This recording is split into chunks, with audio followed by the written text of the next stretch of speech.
welcome back to the ICA podcast. I'm Steve Prines, the course author and instructor for our home inspection training program. We recently got a question from Sean B., and he asks, Steve, my business is growing, and I need to hire somebody. This is a big step and even a little bit scary. I'm afraid that I won't have enough inspections right away for both me and whoever I hire.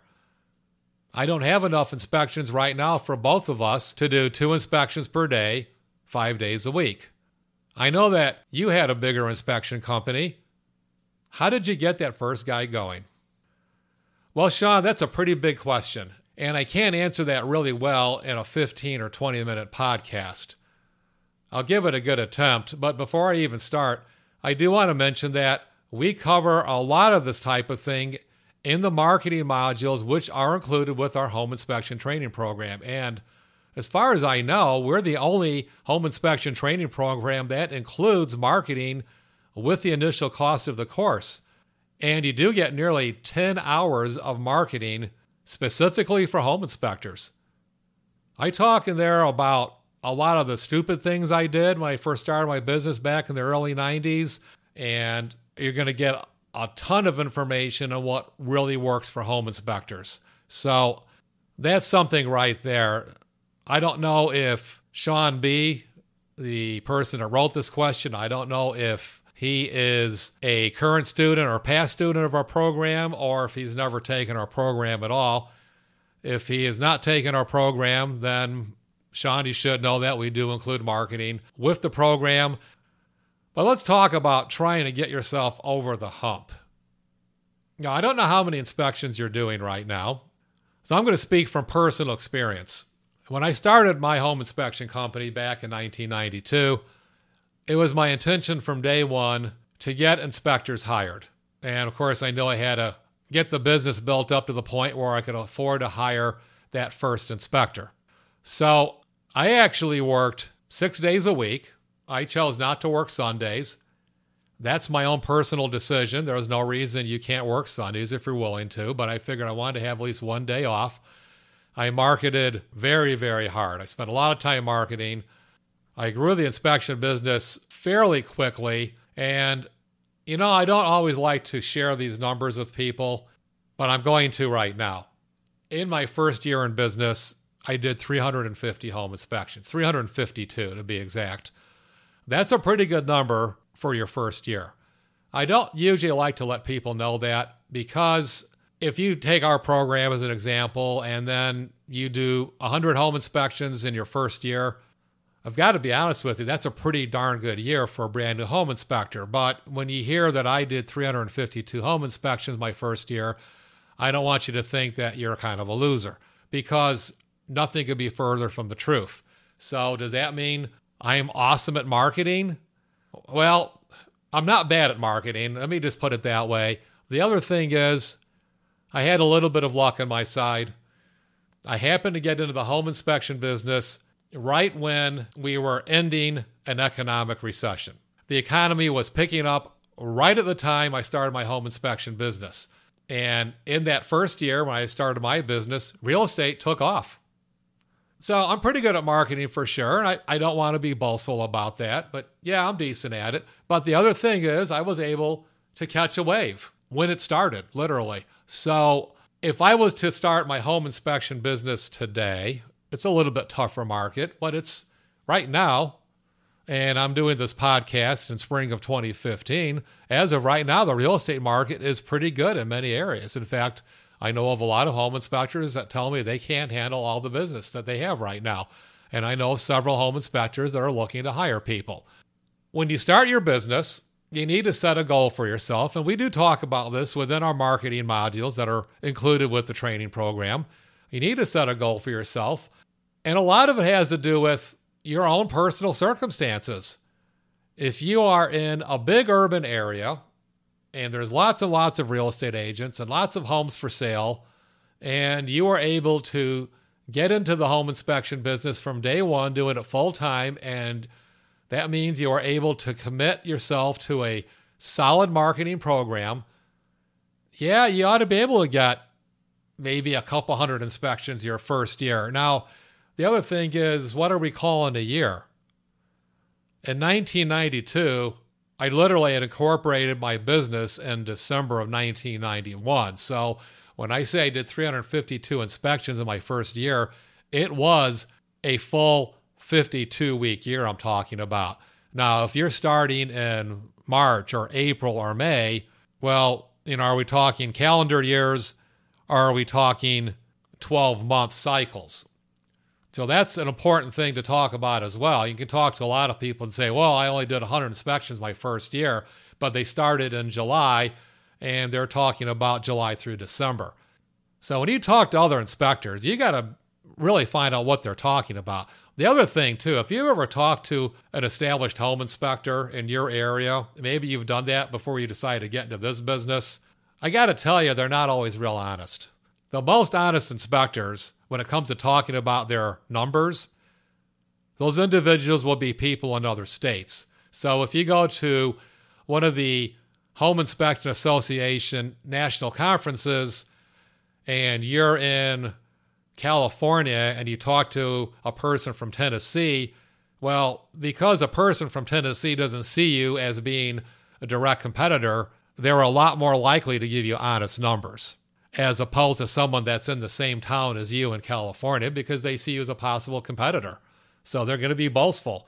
And when they say, oh, I did 600 inspections my first year, really? Probably not. A good first year, as I said, in an urban area is 100 inspections. And that's for a full 12-month year. If you're in a smaller town or even in a rural area doing 30, 40, 50 home inspections in your first full year, that would be really good. So that's the first thing I want to talk about. How long is it going to take to get going?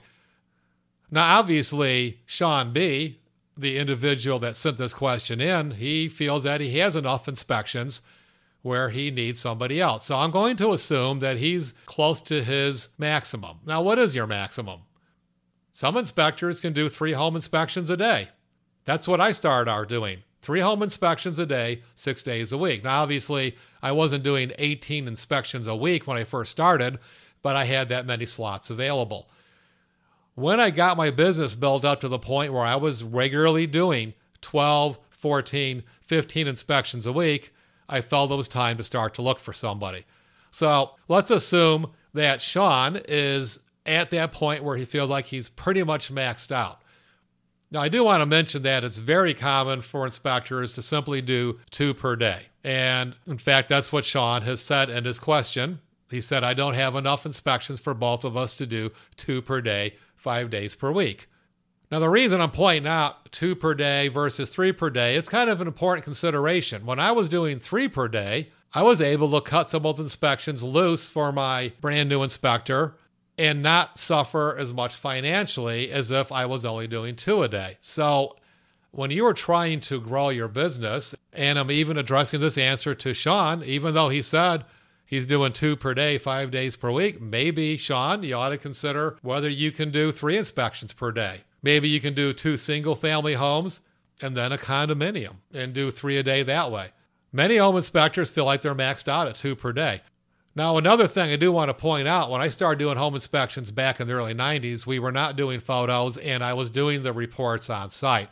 These days, I am aware that it takes a little bit more time to prepare the report because we are all doing computerized reports, or at least we should be, and you should be including photos with your report. It takes more time to download those photos, format them into the report, make sure the photos show what you mean for them to show, and so forth. So 3 a day is probably a little bit aggressive these days, and 2 per day probably is the correct number. But financially, of those 10 inspections per week, are you willing to give up 6 of those inspections to somebody that you're going to hire? Because you're going to have to decide, are you going to hire an inspector to be part-time or full-time? It's sometimes easier to find a better quality inspector that's willing to work full-time. Now, perhaps you can find one part-time. Remember, if you're hiring someone part-time, they must be doing something else to supplement their income. Most people are not willing to take a part-time job when they have bills to pay and do nothing else. And my point in bringing that up is if you hire a part-time inspector, they're not necessarily sitting around doing nothing, waiting for you to grow your business to the point where they can start doing 10 inspections per week. Now, the other thing I might want to point out is if you don't feel like you can do more than 2 per day, and that's reasonable, maybe you can do them 6 days a week or even 7 days a week for a while. I know that's burnout city and you start working 7 days a week, but you're trying to grow your business. And the beautiful thing about this is you're trying to grow your own business. You're not working 6 or 7 days a week to put money in somebody else's pocket. You're doing it for yourself and your family. So if you can at least do 6 days a week, then you can get 12 inspections per week. If you're willing to do 7 days a week, you've got 14 inspections per week. Now remember too, it's almost impossible to book all of your inspection slots every single week simply because something happens and at least one of your inspections will get canceled for some reason. Very rarely will you have a completely solid week. So even if you're willing to do inspections 7 days a week, the chances of you actually doing 14 inspections are not likely. You'll probably do 11, 12, or 13 inspections. So if you can do that for a while, get your business built up to the point where you're doing 12, 13, 14 inspections. Then you can cut away 6 or 7 inspections for your brand new home inspector. And then they have some fairly decent money that they're making. Now, as far as paying a home inspector, what's a reasonable rate? You know, it's kind of all over the place. I've heard of companies paying inspectors a flat rate of $100 an inspection. I've heard of companies starting inspectors at 25% of the inspection fee, but most commonly, home inspectors are getting 33, 40, or 45% of the total inspection fee as their own compensation. So in other words, just to make the math easy, if you own your inspection business and you have quoted a client a fee of $300, and you send out your employee inspector to do that inspection, and you're paying them 33%, then what we're literally saying is that you will pay that inspector $100 or a third of your fee. Your inspector will bring you a check for $300, and you will pay them $100 of that fee for their salary. Now, obviously, you're not going to pay per inspection. You'll pay once every couple weeks or once a month or whatever you're comfortable doing. By the way, I'm a believer in having employee inspectors, not consultants where you pay them as a 1099.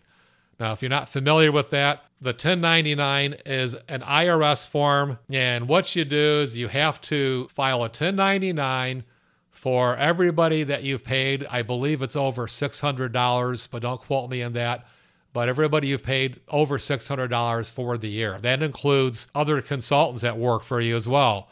If you've paid your attorney $800 on legal fees for some reason in a calendar year, you're supposed to give them a 1099 because it's over, and again, I believe the amount is $600. So paying home inspectors as consultants and you're paying them $600, $700, $800 a week or $1,000 a week or $1,500 a week, you really ought to be paying them as employees.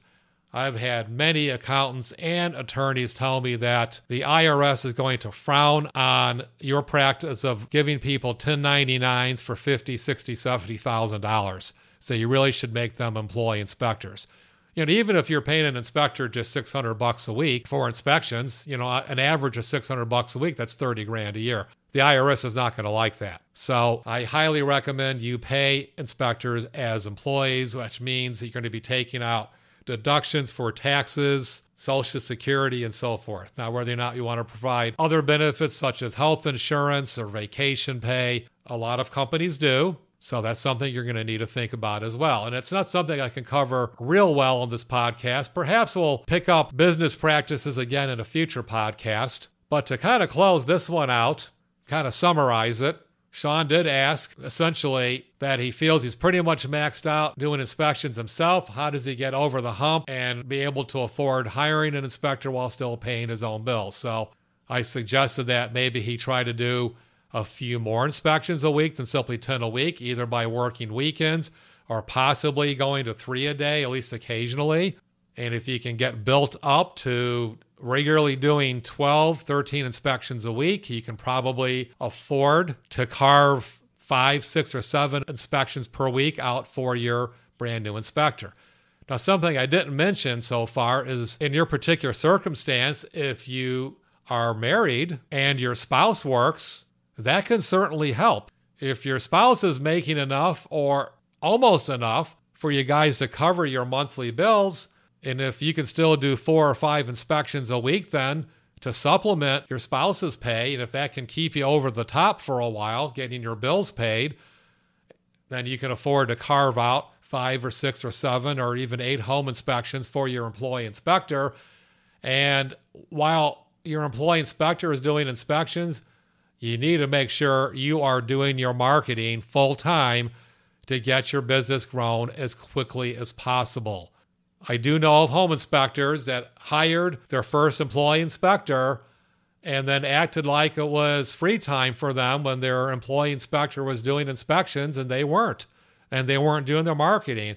And you know what happened? They end up having to lay off their employee inspector because suddenly they didn't have enough money. So there are a lot of ways to get that first inspector hired. Just depends on your situation, on your own scenario.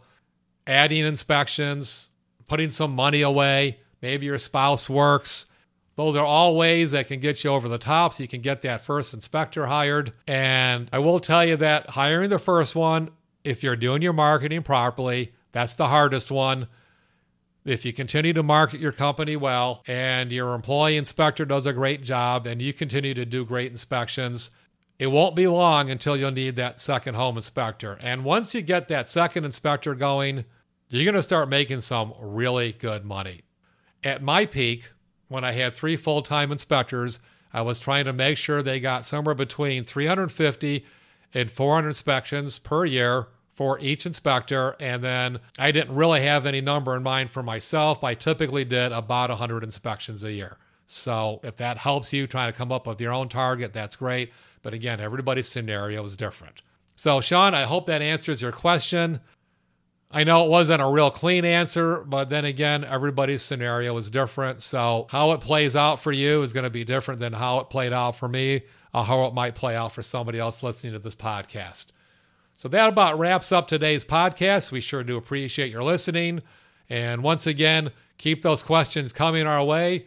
Send them in by email, text them in, but get them in here, and we'll address as many questions as we can in future podcasts. Thanks very much for listening. Good night.